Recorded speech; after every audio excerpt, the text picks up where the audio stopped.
నమస్కారం. వనవానికి స్వాగతం. ఈరోజు వార్తలలోని ముఖ్యాంశాలు. దేవీపట్నం పునరావాస కాలనీ దుస్థితి, ప్రభుత్వాల వైఫల్యం, కాంట్రాక్టర్ల నిర్లక్ష్యంపై జనసేన ఆగ్రహం. గోకవరం శివారులోని గంగాలమ్మ తల్లిగుడి వద్ద ఏర్పాటు చేసిన దేవీపట్నం పునరావాస కాలనీ దుస్థితి వరదను తలపిస్తోంది. ఇంజనీర్ల ప్రణాళికా వైఫల్యమా లేక కాంట్రాక్టర్ల నిర్లక్ష్యమా అనే ప్రశ్నలు ప్రస్తుతం తీవ్ర చర్చనీయాంశంగా మారాయి. 2020లో సంభవించిన బ్యాక్వాటర్ కారణంగా నిరాశ్రయులైన ప్రజలు దేవీపట్నం పునరావాస కాలనీకి బదులుగా కృష్ణునిపాలెం పునరావాస కాలనీలు, గోకవరం చుట్టుపక్కల ప్రాంతాల్లో నెలకు 3,000 నుంచి 5,000 రూపాయల అద్దెలు చెల్లిస్తూ కాలం వెళ్లబుచ్చుతున్న దుస్థితి నెలకొంది. 2020 నుంచి 2024 వరకు వైసీపీ ప్రభుత్వ హయాంలో సంవత్సరానికి ఒకరు చొప్పున సబ్ కలెక్టర్లు, పీఓలు, స్పెషల్ కమిషనర్లు మారుతూనే ఉన్నారని, అయితే వచ్చిన ఏ అధికారి కూడా నిర్వాసితుల గోడును వినలేదని, కేవలం కాంట్రాక్టర్లు చెప్పిందే విని నిర్వాసితులకు చెప్పి వెళ్లిపోయేవారని ఆరోపణలు వెల్లువెత్తాయి. సరైన రీతిలో ప్రధాన సమస్యలను పరిష్కరించి ఉంటే నేడు ఈ దుస్థితి వచ్చేది కాదని బాధితులు వాపోతున్నారు. కూటమి ప్రభుత్వం ఏర్పడి సంవత్సరంన్నర కావస్తున్నా పరిస్థితిలో మార్పు రాలేదని తెలుస్తోంది. తిరిగి టెండరింగ్ పిలిచి కాంట్రాక్టర్లను మారుస్తారని తెలియగానే పాత కాంట్రాక్టర్లు కాలనీ పనులను నిలిపివేశారని, అసంపూర్తిగా వదిలేసిన పనులకు కూడా తమ పలుకుబడితో బిల్లులు చేయించుకుని చేతులు దులుపుకున్నారని నిర్వాసితులు ఆరోపిస్తున్నారు.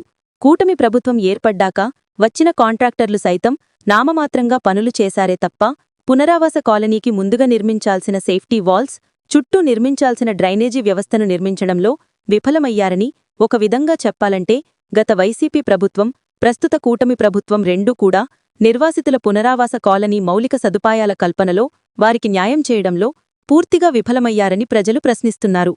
చిన్నపాటి వర్షానికే దేవీపట్నం పునరావాస కాలనీ పరిస్థితి ఇలా ఉంటుందని, ఇది తుఫాను కారణంగా వచ్చిందని చెప్పడం సరికాదని దేవీపట్నం మండల జనసేన పార్టీ అధ్యక్షులు చారపు వెంకటరాయుడు స్పష్టం చేశారు. నాడు ఓటు వేయండి అంటూ గడప గడపకు వచ్చి ప్రచారం చేసిన నాయకులను కూటమికి ఓటు వేసిన నిర్వాసితులు నిలదీస్తున్నారని ఆయన పేర్కొన్నారు. గోకవరం మండలంలో కల్పించిన 44 నాన్ ట్రైబల్ గ్రామాల ఓటింగ్ను, తొయ్యేరు, దేవీపట్నం ఓటింగ్ను కొంతమంది స్వార్థ ప్రయోజనాల కోసం పూర్తి వివరాలు, సమాచారం ఇవ్వకుండా గోకవరంలో కలిపేశారని వెంకటరాయుడు తెలిపారు. మిగిలిన 16 గ్రామాల ఓటింగు రంపచోడవరం నియోజకవర్గం, దేవీపట్నం మండలంలోనే ఉన్నాయని ఆయన వివరించారు.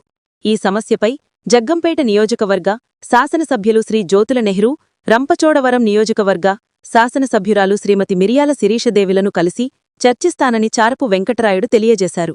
ఇరు జిల్లాల కలెక్టర్లతో చర్చించి పునరావాస కాలవీల దుస్థితికి కారణమైన కాంట్రాక్టర్లపై కేసు నమోదు చేయించాలని, గత ప్రభుత్వంలో మొట్టమొదటిసారిగా కాంట్రాక్ట్ టెండరింగ్లో ఇచ్చిన బ్లూప్రింట్లో ఉన్న విధంగా మౌలిక సదుపాయాలు పూర్తి చేసేలా చర్యలు చేపట్టాలని ఆయన డిమాండ్ చేశారు.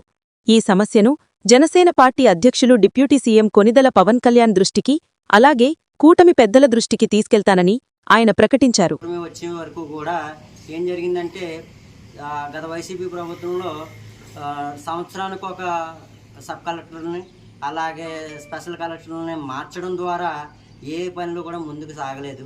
దానివల్ల ఏంటంటే సేఫ్టీగా కట్టాల్సిన ఏదైతే డ్రైనేజీ వ్యవస్థ ఉందో పునరావాస కాలనీ చుట్టూని దాన్ని నిర్మించకపోవడం, అలాగే రోడ్లు సరిగా ఇదే వేయకపోవడం, డ్రైనేజీ వ్యవస్థ ఏర్పాటు చేయకపోవడం వల్ల ఈ మోత ఏదైతే ఉందో తుఫాన్ అనేది వర్షానికి మొత్తం ఊరంతా కూడా మరో వరద గోదావరి పక్కన ఉన్నప్పుడు ఎలా ఉందో ఈరోజు అలాగే తలపిస్తుంది.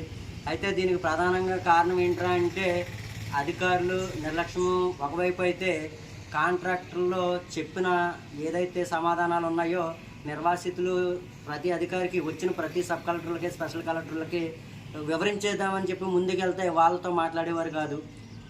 కాంట్రాక్టర్లు ఏం చెప్పినా దానికి చెప్పి ఉన్న నిర్వాసితులకి చెప్పి రేపు అవుద్ది, ఎల్లుండి అవుద్ది, కంగారు పడుద్ది అని చెప్పేసి వెళ్ళిపోయారు.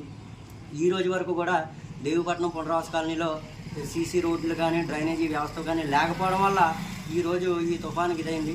తుఫాను కాబట్టి ప్రతి ఏరియాలోనే ఇలాగే ఉంది కాబట్టి ఇప్పుడు ఇలా వచ్చింది అని చెప్పడం అయితే ముమ్మాటికి తప్పేనండి. ఎందుకంటే చిన్నపాటి వర్షానికే కూడా ఊళ్ళో ఉన్న నీరంతా కూడా ఆ కాలనీలోకే చేరడం వల్ల ఎప్పటికప్పుడు ఇలాగే ఉంటుంది. దీన్ని వరుసగా 2-3 సార్లు కూడా పేపర్లలో వచ్చినాయి, వీడియోలో కూడా ప్రత్యక్షంగా నేనే ఛానల్ గ్రూపుల్లో కూడా పెట్టడం జరిగింది. అయితే ఇప్పటికైనా అధికారులు కొంచెం నిర్వాసితులను మనుషుల్లా చూసి ఆ దేవీపట్నం పునరావాస కాలనీని ఒకసారి విజిట్ చేసి ఏదైతే ఊరు చుట్టూరు ఏదైతే పునరావాస కాలనీ చుట్టూరు ప్రహారీ కట్టి దానికి డ్రైనేజీ వ్యవస్థ ఏర్పాటు చేసి రోడ్లు ఏర్పాటు చేస్తే వాళ్ళ జీవనోపాధి బాగుంటుంది. ఈ గత 5 సంవత్సరాలు బట్టి కూడా 3,000 నుంచి 4,000, 5,000 ఇంటి అద్దెలు కట్టుకుంటూ బయటే ఉన్నారు. అలా కట్టుకోలేక కొంతమంది పునరావాసాలకు చేరుకుంటున్నారు. అయినా కానీ ఈ రోజుకి కూడా ఈ పునరావాసం అనేది మౌలిక సదుపాయాలు ఏర్పాటు చేయకపోవడం వల్ల చాలా ఇబ్బందులు పడుతున్నారు. ఈ విషయాన్ని అటు రంపచోడవరం నియోజకవర్గ ఎమ్మెల్యే శ్రీమతి శిరీషాదేవి గారికి దృష్టికి, అలాగే జగ్గంపేట శాసనసభ్యులు జ్యోతుల నెహ్రూ గారి దృష్టికి తీసుకెళ్ళి ఈ సమస్యకి ప్రధానంగా ఇరు కలెక్టర్లతో కూడా చర్చించి ఈ అసంపూర్తిగా కాలనీలను వదిలేసిన ఎవరైతే కాంట్రాక్టులు ఉన్నారో వాళ్ళ మీద కేసులు నమోదు చేయించి పూర్తి స్థాయిలో పునరావాసాలు పూర్తి చేయాలని చెప్పి కోరుతూ, అలాగే దీన్ని జనసేన పార్టీ మంగళగిరి పార్టీ ఆఫీస్లో జనవాణి కార్యక్రమంలో పెట్టి పవన్ కళ్యాణ్ గారి దృష్టికి, అలాగే టీడీపీ అధినేత చంద్రబాబు నాయుడు గారికి, అలాగే నారా లోకేష్ గారికి, అలాగే జల వనరుల మినిస్టర్ ఎవరైతే ఉన్నారో వారి దృష్టికి కూడా తీసుకెళ్తానని చెప్పి జనసేన పార్టీ పరంగా మీ అందరికీ తెలియజేస్తున్నాను.